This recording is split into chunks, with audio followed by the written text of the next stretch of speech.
My name is Jeff Wilkerson, the Public Works Director for the City of Martinsburg. And my name is Jared Tomlin. I am the Stormwater Coordinator for the City of Martinsburg. We got approval back, I guess it was 2017. We were using it really for help with our mapping. We knew from previous EPA audits that we were really deficient with our mapping GIS capabilities for stormwater. So one of the ideas at the time was to try to get some interns to come in for the summer to help us with some data collection and clean up some files, some organizational stuff, things of that nature. We really didn't have a GIS program at that time. So we were looking at new equipment to purchase, such as the scanner, so we could start scanning stuff in documents and plans and maps and things. Actually, Jared, along with Emily, were the first two interns that we had. So it became a big help. And then last year, we were able to work with the Cape Institute with a grant through some Chesapeake Bay funds to actually get a third internship. And then, of course, they were able to get an internship as well. And last year worked really well because we had several agencies in the Eastern Panhandle that had interns, and they kind of worked as one group throughout the summer. So that was a big help. That's kind of how it started.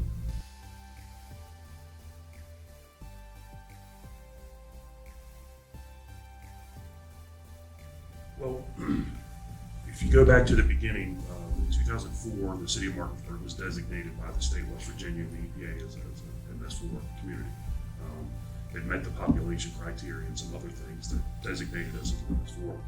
So for the next 8 to 10 years, we kind of worked on the MS4 program. We had a permit, and we just had a couple different city staff members that kind of worked in that program and tried to keep it afloat and tried to make sure that we were doing what we were supposed to. And in that time, when I started in 2010, that became one of my main roles as Public Works Director, was the MS4 program. So that's when we started incorporating a lot of the public works equipment, personnel, and some of the budget into stormwater. We had catch basins that needed to be cleaned, infrastructure that needed to be worked on, those type of things. So we needed resources to complete that kind of stuff. So we kind of worked really good with Public Works. We also use the Water and Sewer Department. The Utilities Department helps us out a good bit with stormwater. And then in about 2013 or 14, City Council saw the need for stormwater and for funding for stormwater. So they started giving us a stormwater budget out of the general fund, and they've done it that way even up to now. Everything we do with stormwater, all the funds that we use come out of the general fund. And we've gone from under $100,000 a year budget up to $300,000 or $400,000 a year budget. And that'll continue to increase because we need a lot more stormwater staff to be compliant. We just went through an EPA audit back in February.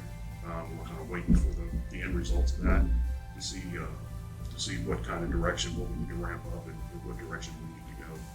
But eventually, we do know that we're going to need more personnel, more equipment, and things of that nature to help handle the city of this size and the stormwater needs.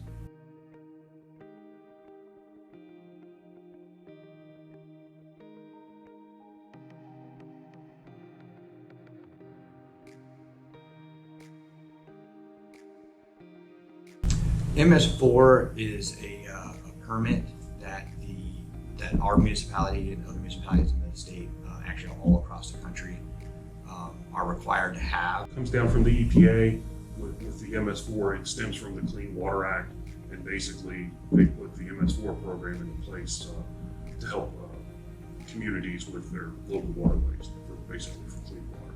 So the MS4. Once you permit as an MS4, which stands for Municipal Separate Storm Sewer System, you have these 6 minimum control measures that are actionable and enumerable, that you can go and figure out exactly what each program has done in those areas.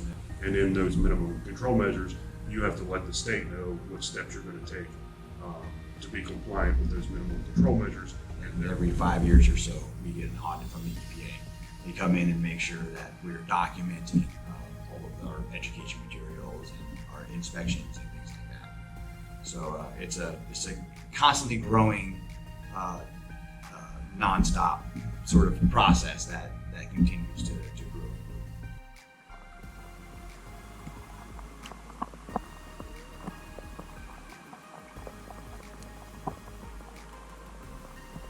I was part of the internship pilot program, as it were. That was 2018. It was one of the, if not the rainiest year on record. I don't know the exact numbers off the top of my head.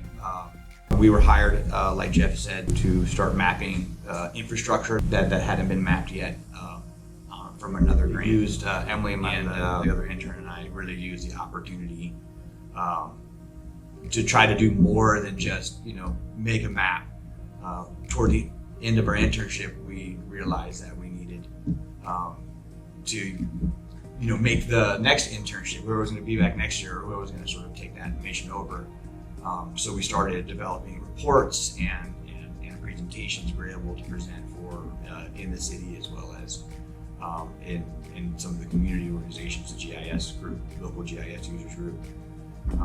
And essentially from there, it stemmed the GIS position.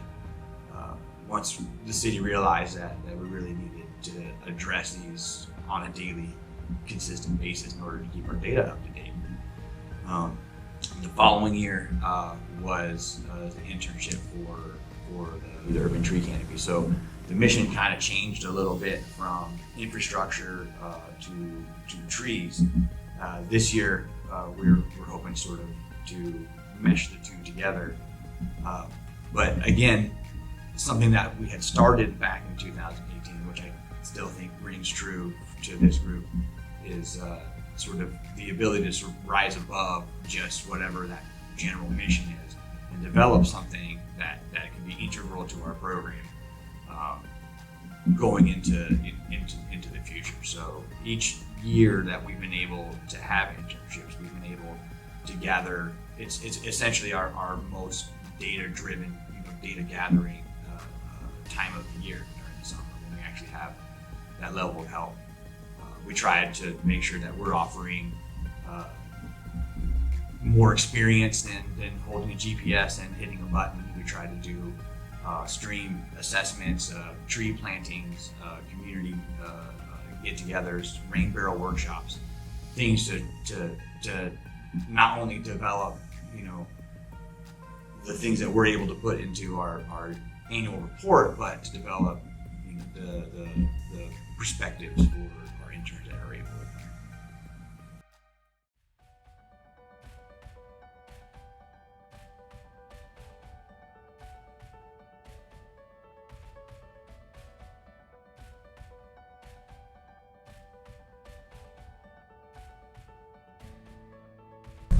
Well, there's several projects that we have planned that are up and coming. The one right now that's under construction is the East Martin Street corridor there by the train station.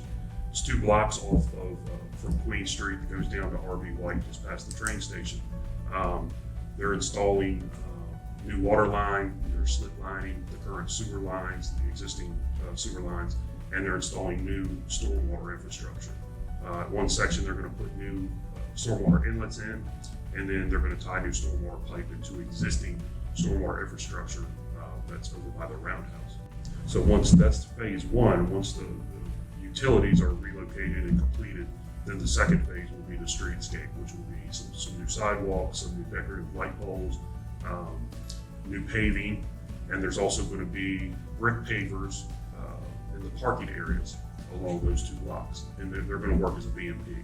So the water will actually infiltrate down into the brick pavers, and either infiltrate to the ground or run into the overflow system that's tied into the stormwater. So that's just one example of what we're doing right now. A lot of new stormwater infrastructure or BMPs that are being built within the city are usually with private development. For example, if there's a new building that's going to be built, they've got certain stormwater requirements that they have to meet. They have to capture so much of they have that 1 inch capture where they got to capture the first inch of rainfall. for a certain period of time. So those go through the planning process and they get approved through the planning commission as the plans are approved through the process of being in the city. So when a lot of the infrastructure is put in with these new private developments, and then that's part of what we have to do with inventory. We've got to go out, we've got to document all this and map it, and then we have an inspection process through our inventory program that we have to do as well. On the public side, we've kind of identified some stormwater needs. There's a couple smaller projects we kind of do in-house. We know at some point the west side of town, for example, doesn't have any stormwater infrastructure. Everything sheet flows from, say, Flashcroft Avenue all the way down towards where the quarry is. There's really, until you get to Tennessee Avenue, there's really no stormwater infrastructure. So that kind of all just sheet flows. So we know at some point there's going to have to be some kind of stormwater infrastructure. And that's more of a capital improvement project. That's going to have to be funded somehow. We also have the Raleigh Street Green Infrastructure Project that is helped funded by a series of grants. And that's something that we've been working on for just over a year now. First starting with an EPA grant, and through the Chesapeake Bay Fund, we got $30,000 from them to help develop plans for an area that's got notorious flooding issues. After the concept plans that we finally got finished this year, now we're into the phase where we're working on the actual construction plans for that area that consists of essentially 4 blocks on both sides of the street worth of green infrastructure that we're hoping we'll be able to